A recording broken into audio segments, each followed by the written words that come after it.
एक बात हमेशा ध्यान में रखना, अगर किसी क्वेश्चन का आपको आंसर मिल गया और वो कैसे आया, क्यों आया, इस बात का आपको अगर पता नहीं चला तो फिर आप एक अच्छे स्टूडेंट नहीं बन पाओगे। इसीलिए किसी भी क्वेश्चन का आंसर जो भी आया हो तो यही क्यों आया, इस बात की क्यूरियोसिटी आपके अंदर रहनी चाहिए। हर एक क्वेश्चन में, जैसे कि यहाँ पर प्रैक्टिस में 10 इडियोमेटिक एक्सप्रेशंस और उनके सेंटेंसेस में यूज, तो वो इडियोमेटिक एक्सप्रेशंस क्या हैं, उनका बैकग्राउंड क्या है और उनका यूज़ किस तरह से किया है, इस बात को आप ज़रा समझिए। सिर्फ आंसर्स लिखना ज़रूरी नहीं है, ये आपको समझना है। तो इसलिए ध्यान से इस वीडियो को पूरा देखना। तो हेलो दोस्तों, आप देख रहे हो BR सर सबको पढ़ा देंगे। तो चलिए शुरू करते हैं। एलो statement 16 activity number 3।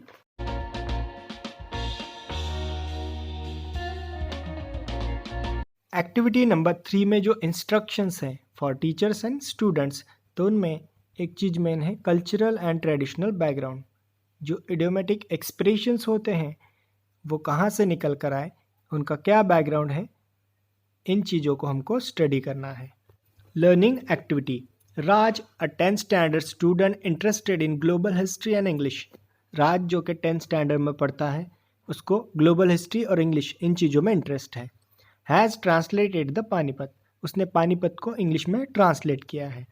Varun send it to his international friend Sabiana from Germany. Varun ने क्या किया, ये जो ट्रांसलेटेड वर्जन है पानीपत का, उसको क्या किया, सबियाना जो इंटरनेशनल फ्रेंड है जर्मनी से, उसको वो कॉपी सेंड कर दी। फिर इसके बाद में क्या हुआ देखिए। Raj, Panipat battle was held between Marathas and Ahmad Shah Durrani. Raj कहता है पानीपत वॉज हेल्ड, पानीपत का जो युद्ध हुआ था वो हुआ था बिटवीन मराठाज एंड अहमद शाह दुरानी, इन दोनों के बीच में the war was held. In this war Marathas were in the winning position but suddenly Ahmad Shah Durrani's army killed so many Marathas. Marathas ये जीतने की कगार पर थे, तभी अहमद शाह दुरानी की आर्मी ने बहुत सारे मराठाओं को मार डाला और इस युद्ध को जीत लिया, वो इन द वॉर।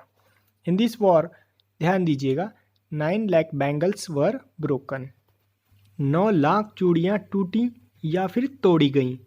सबियाना क्या कहती है फिर, so said, Indian women are brave, भारतीय महिलाएं कितनी शूर होती हैं। Did they fight against Ahmad Shah Durrani's male और फीमेल आर्मी, क्या उन्होंने अहमद शाह दुरानी के मेल आर्मी या फिर फीमेल आर्मी के साथ फाइट किया। तो देखिए सबियाना को यहाँ कन्फ्यूजन हो गया ये 9 लाख बैंगल्स को देखते हुए, जबकि इंडिया में जब भी किसी महिला का पति मरता है तो उनकी चूड़ियाँ तोड़ी जाती हैं। तो इस हिसाब से ये जो इडियोमेटिक एक्सप्रेशन है इसका मीनिंग चेंज हो गया कि इतने सारे महिलाओं की चूड़ियाँ तोड़ी गई, मतलब उनके पति उस युद्ध में शहीद हो गए। लेकिन यहाँ सबियाना जो कि जर्मनी से है, उसको ये चीज़ नहीं पता, इसलिए वो पूछती है महिलाएं ब्रेव होती हैं, तो उसको लग रहा है कि महिलाओं ने ये युद्ध लड़ा, इसलिए पूछा मेल आर्मी से लड़ा या फिर फीमेल आर्मी के साथ ये युद्ध लड़ा गया। दोस्तों इससे एक चीज़ तो क्लियर होती है कि कोई भी इडियोमेटिक एक्सप्रेशन है उसका कल्चरल बैकग्राउंड हमको जानना ज़रूरी होता है कि वो इडियोमेटिक एक्सप्रेशन कहाँ से निकल कर आई है और उसका बैकग्राउंड क्या है, तभी हम उसका करेक्ट मीनिंग जान पाते हैं। अब आगे हमको 3 क्वेश्चंस दिए हैं। सबसे पहला, guess the misunderstanding in the above conversation, ऊपर दिए हुए कन्वर्सेशन में क्या मिसअंडरस्टैंडिंग हुई। तो आंसर है 9 lakh bangles were broken is taken as woman were killed, 9 lakh चूड़ियाँ टूटी, इसका मतलब 9 लाख महिलाएं मारी गई, ऐसा उसने लगा लिया सबियाना ने। Tell the reason for misunderstanding, misunderstanding के पीछे क्या रीज़न था, तो रीज़न था not knowing the proper meaning of the idiom. जो इडियम है 9 लाख बैंगल्स वर ब्रोकन, इसका प्रॉपर मीनिंग उसको नहीं पता था सबियाना को, इसीलिए उसने मिसअंडरस्टैंड कर लिया। Number 3, try to remove the misunderstanding by using proper words and phrases instead of 9 lakh bangles were broken. यहाँ पर और है वर्ड्स और phrases. 9 lakh bangles were broken, इसके बजाय हमको सही से कुछ वर्ड्स या फिर फ्रेजेस यूज़ करना है ताकि हम मिसअंडरस्टैंडिंग को क्लियर कर पाए। तो देखिए हमने क्या यूज़ किया, lakhs of women become widows, लाखों महिलाएं विधवा हो गई। आगे हमको देखना है solve activity demo. Number first, a squirrel's role यानी कि गिलहरी can play the small role, छोटा सा रोल निभा सकती है वो।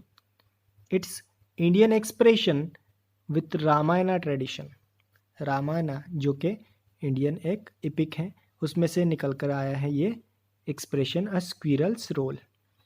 When God Ram and his army were building a bridge over the sea to reach the Sri Lanka, Sri Lanka पहुंचने के लिए राम सेतु जब बन रहा था तब देखिए क्या हुआ था, a squirrel also helped them, जो गिलहरी होती है उसने भी उस ब्रिज को बनाते वक्त मदद की थी।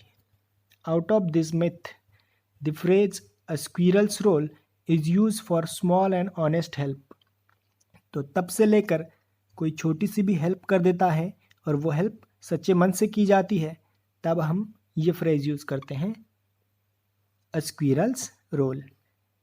But be careful, a foreigner may not understand it, अगर कोई फॉरेनर है जिसको रामायण नहीं पता तो वो फिर इसका मतलब ठीक से नहीं निकाल पाएगा।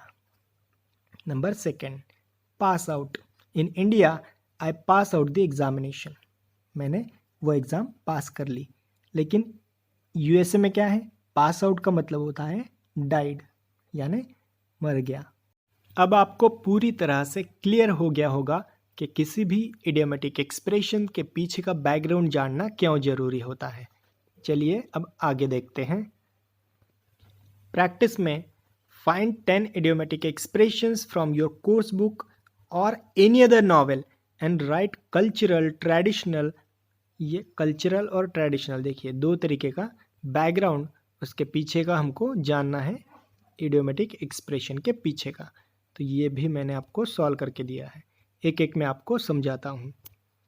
सबसे number first, butter someone up, तो इसका मीनिंग होता है टू प्रेज और flatter someone usually to gain a favour, किसी का फेवर पाने के लिए हम उसकी तारीफ कर देते हैं ताकि वो भी हमें अच्छा समझे।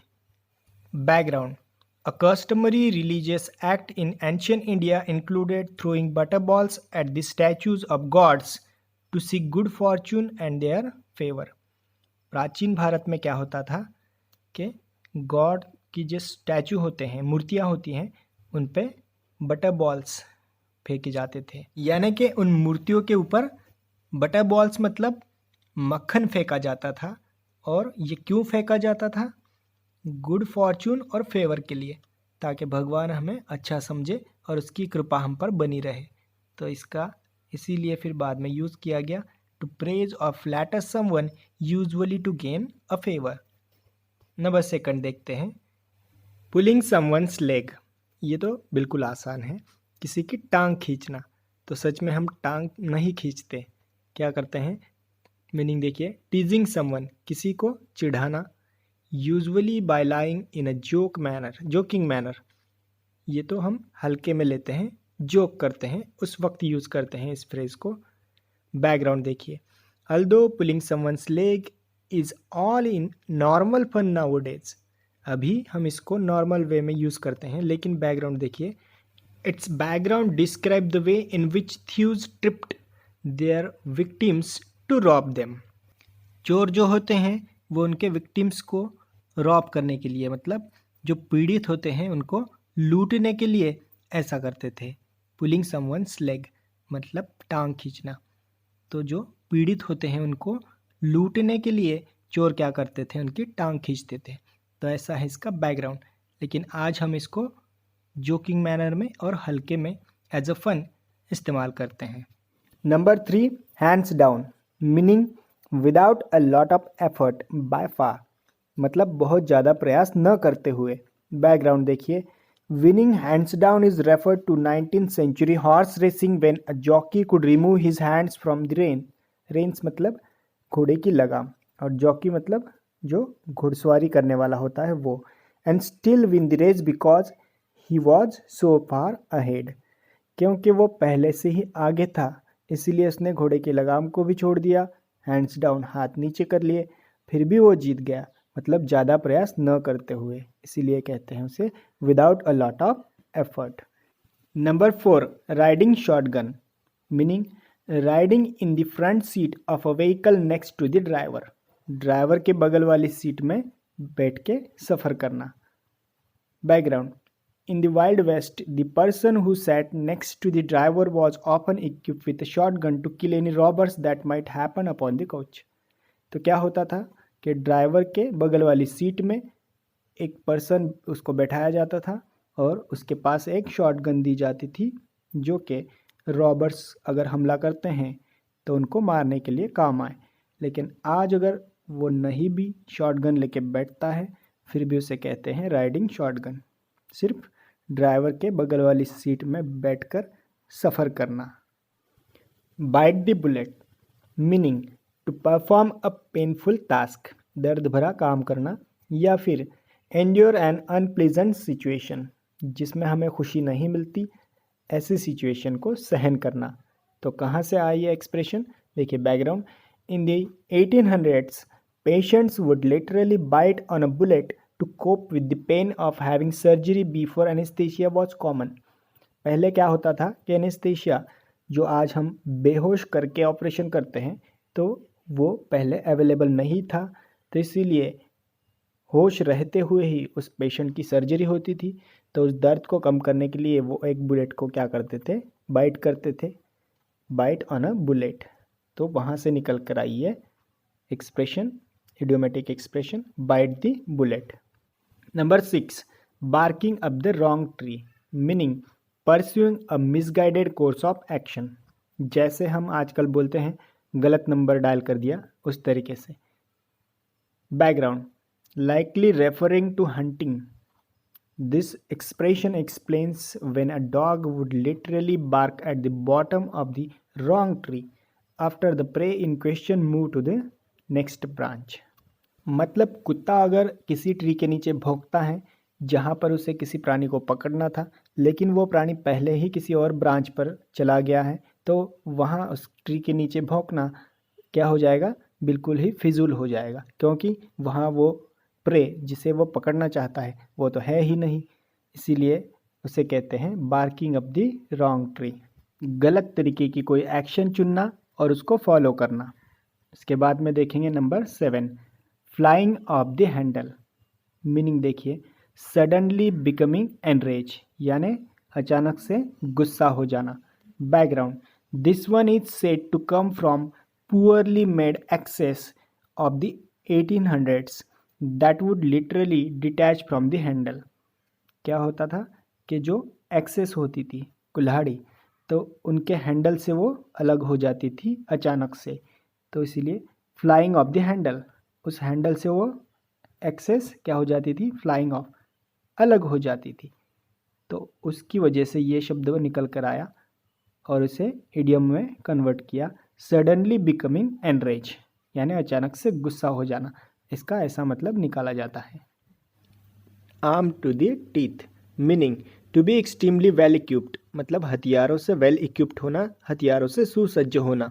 Background, the idea behind being armed to the teeth is that the weapon wielder would carry the maximum number of weapons, so many that he or she would be forced to carry some between his or her teeth। जो weapon विल्डर होते थे, जो हथियारों को इस्तेमाल करते हैं, उनको ज़्यादा से ज़्यादा हथियार कैरी करने के लिए वो कुछ हथियार उनके दांतों में रखते थे, तो वो हो गए वेल इक्विप्ड, हथियारों से वेल इक्विप्ड, इतने कि उनके दांतों तक भी हथियार हैं। Number 9, pull out all the stops, meaning to do everything you can to make something successful, किसी चीज़ को सक्सेसफुल बनाने के लिए जो भी बन पड़े वो सब प्रयास करना। Pull out all the stops. Background देखिए, this expression refers to when the stops are pull out to turn on all the sounds in organ, allowing the organ to play all the sounds at once and therefore be as loud as possible। अगर कोई music instrument है, for example समझ लो guitar है, और उसके सारे के सारे तार हमने खींचे और जितना हो सके उतना बड़ा आवाज़ करने के लिए हमने प्रयास किया, तो वो हो गया pull out all the stops. मतलब उस काम को सक्सेस करने के लिए सारे के सारे रास्ते जो भी थे पॉसिबल वो सारे अपना लिए और काम को सक्सेस करने का प्रयास किया। नंबर 10, गेट वंस गोट। अगर लिटरल मीनिंग देखोगे तो किसी की बकरी लेना, लेकिन मीनिंग देखिए इसका क्या है असल में, टू इरिटेट और एनॉय समवन। किसी को इरिटेट करना, एनॉय करना, मतलब उसे जानबूझकर परेशान करना। Background, this one comes from horse racing.